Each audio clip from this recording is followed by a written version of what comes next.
Welcome and thank you for listening to the Sales Maven Show. I'm your host, Nikki Roush. I am your own personal sales maven here to offer you tips and strategies to master your sales conversation.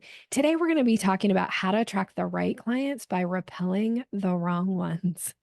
This is all about saving you time and energy and ensuring that you make room for the people who are the right fit. You don't want to have a lot of clutter. You don't want to have a lot of mind space being taken up by, like, what should I do with this person right now, knowing they're not a right fit. So, you're going to hear in this episode some strategies that you can immediately implement into your business.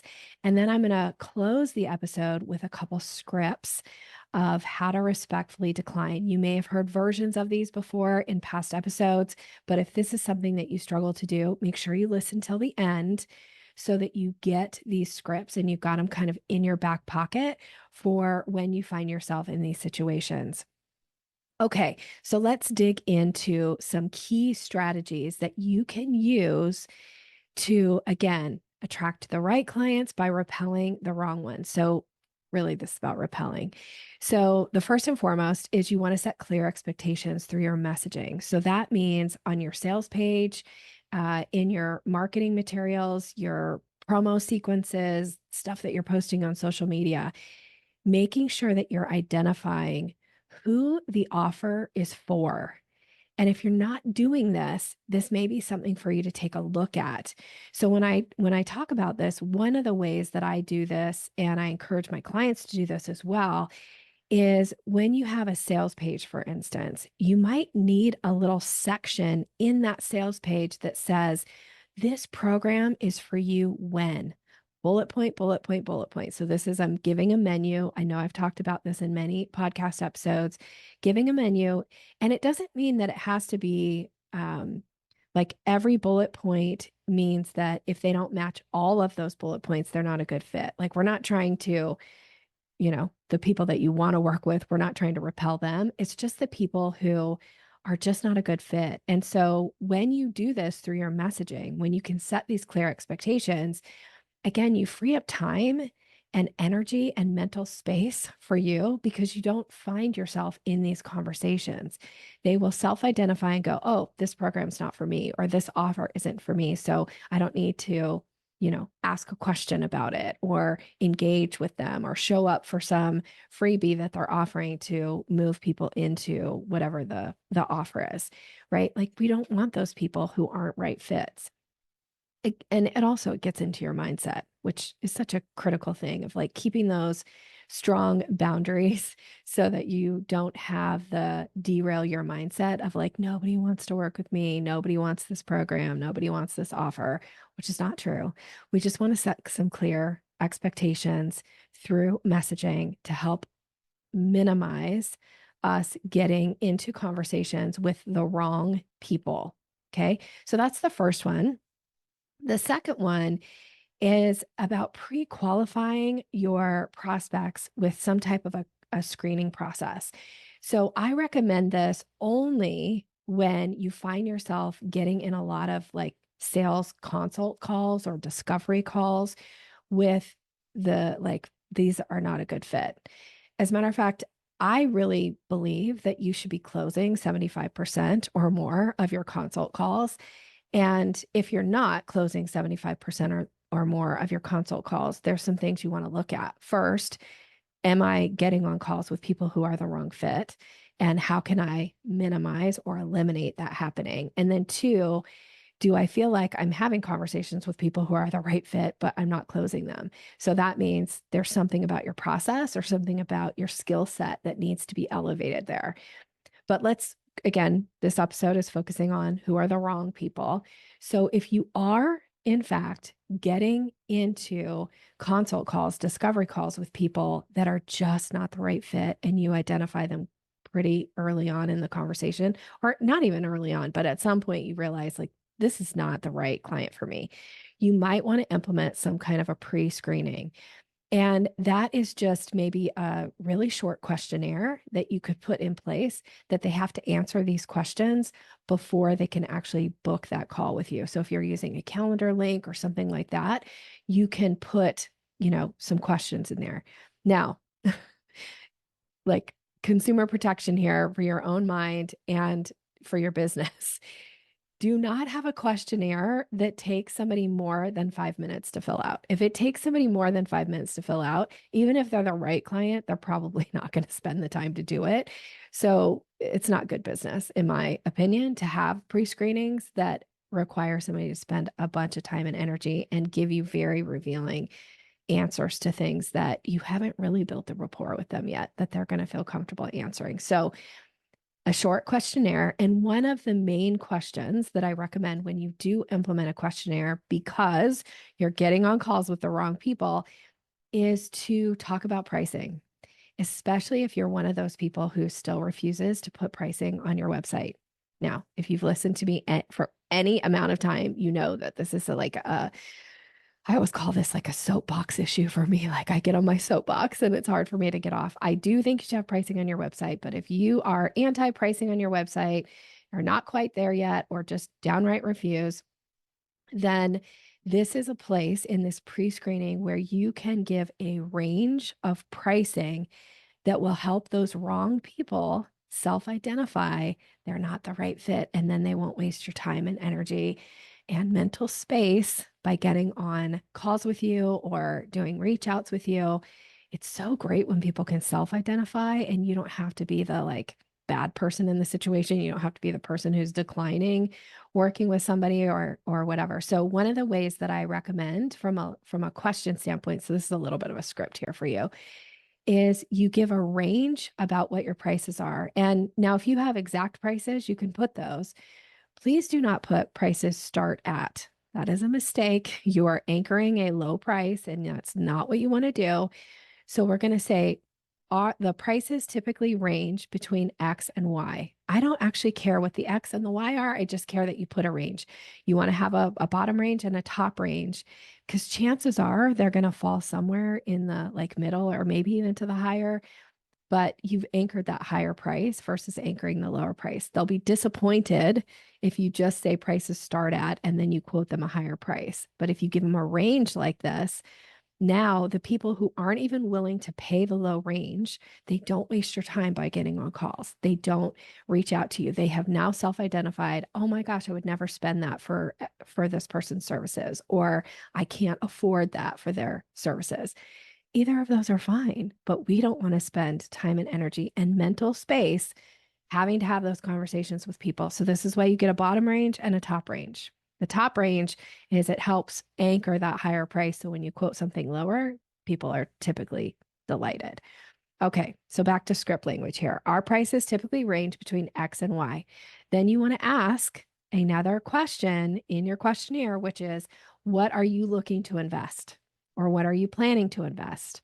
Or what have you budgeted for this? You can ask this question in a couple different ways. The most important thing is that you ask the question. This is for the pre-qualifying for your screening process. Okay.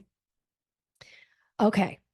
Another kind of key strategy here is using budget as a natural filter.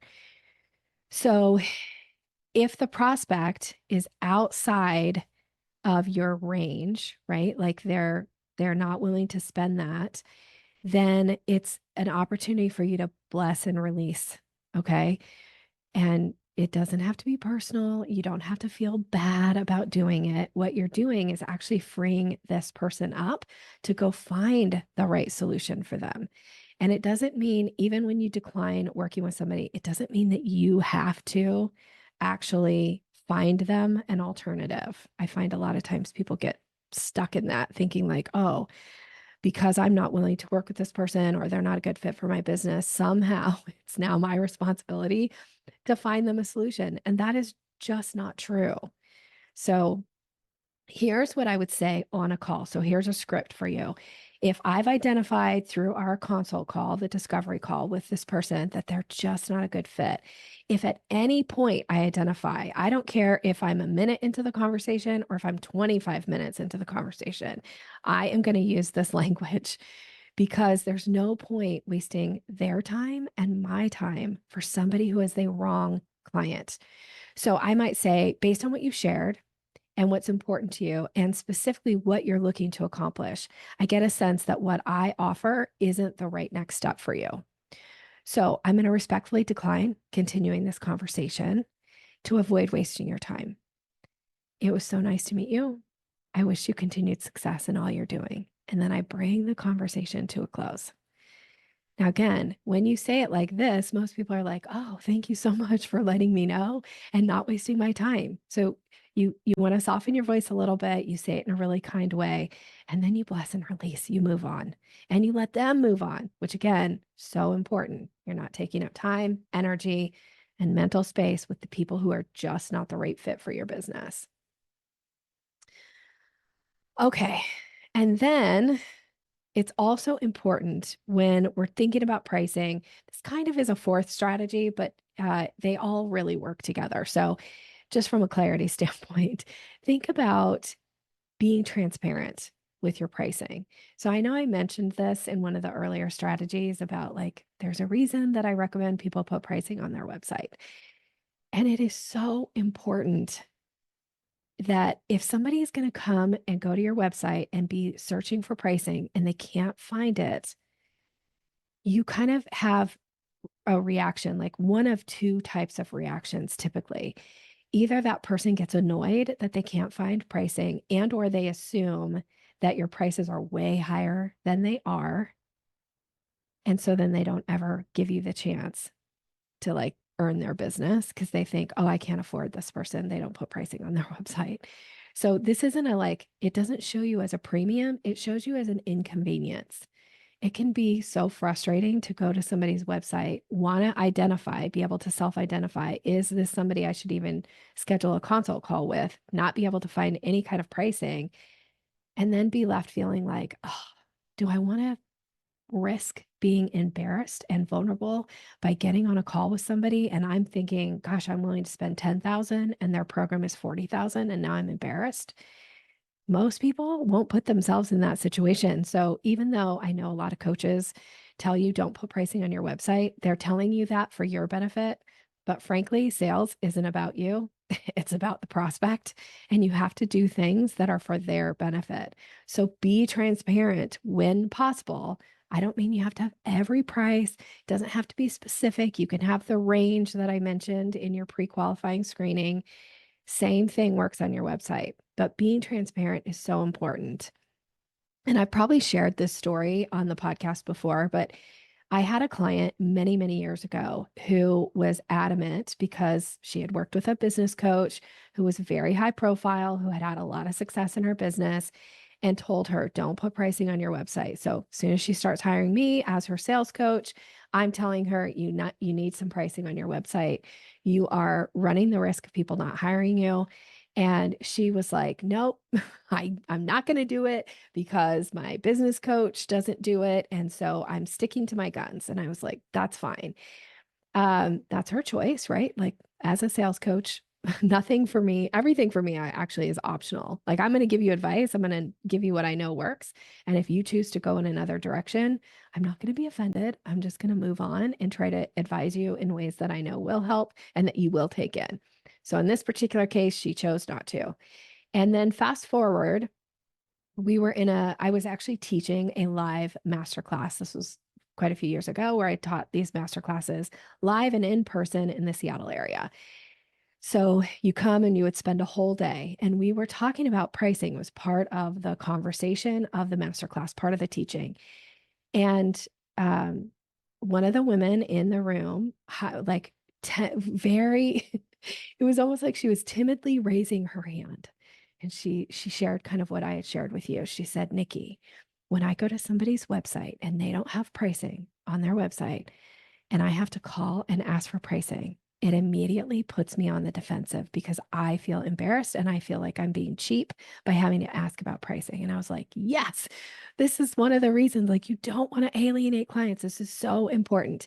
Now, I don't think I mentioned this yet, but my client who was adamant about not putting pricing on her website, she was in the room. And then it was like, my client who had timidly raised her hand and shared this, she was being vulnerable in front of the room, which I really appreciate when people are willing to do in a training, and shared this. And it was like a light bulb finally went on for my client. And so then she raised her hand and she's like, Nikki, I know you've been telling me this now. We've been working together for about a year. This has completely changed my mind. I am going to go put pricing on my website now. And I was like, great. And we had a conversation about it.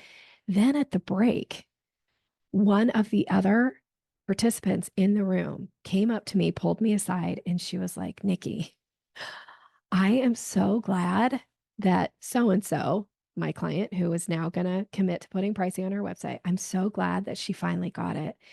She said, I have been following her for a couple years and I've always wanted to hire her, but I always thought that her pricing was so much higher than it actually is.